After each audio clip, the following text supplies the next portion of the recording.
विधानसभा चुनाव में बम्पर जीत के बाद सत्ताधारी के पदाधिकारियों का हौसला बुलंद है और होने वाले निकाय चुनाव की अगर हम बात करें तो इसे लेकर के बैठकों का दौर भी शुरू होने जा रहा है।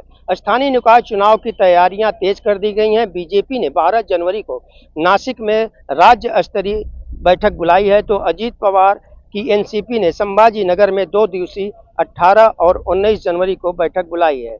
एनसीपी के प्रदेश अध्यक्ष व सांसद सुनील तटकरे की बात करें तो चिंतन और बैठक के क्षेत्रों से जुड़े विशेषज्ञों को भी बुलाया है, ताकि हम लोग अगले 5 साल में विकास और पार्टी के विस्तार का खाका तैयार कर सकें। सरकार बनाने के बाद एनसीपी कार्यकर्ता और पदाधिकारियों में जोश है, तो वहीं उम्मीद से सरकार को देख रहे हैं। विधानसभा चुनाव में बड़ी जीत और सरकार बनाने से पार्टी के लोग फिर सक्रिय हो गए हैं। कयास लगाए जा रहे हैं कि आने वाले दिनों में कुछ लोगों को विधान परिषद में जाने का मौका मिलेगा।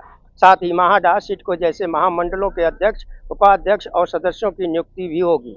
मनपा नगर पालिका, नगर एवं जिला पंचायत चुनाव भी होने हैं। ऐसे में संगठन को मजबूत करने के लिए सरकार के इस्तेमाल सहित अन्य विषयों पर भी चिंतन की चर्चा की जा रही है।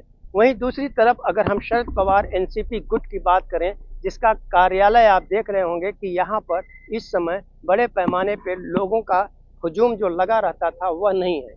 इक्का दुक्का ही कार्यकर्ता आए हैं।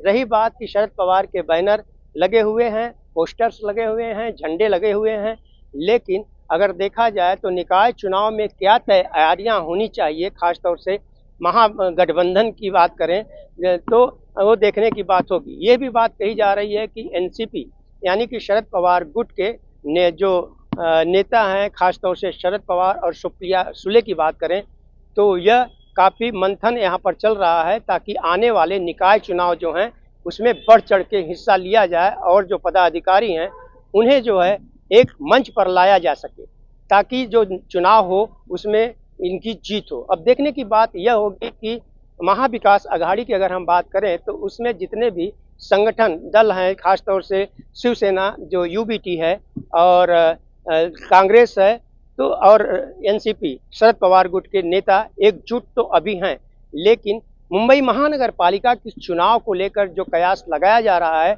और जो तैयारियां की जा रही हैं उसे देख करके लगता है कि शिवसेना यूबीटी जो है अपने दम पर चुनाव लड़ना चाहती है।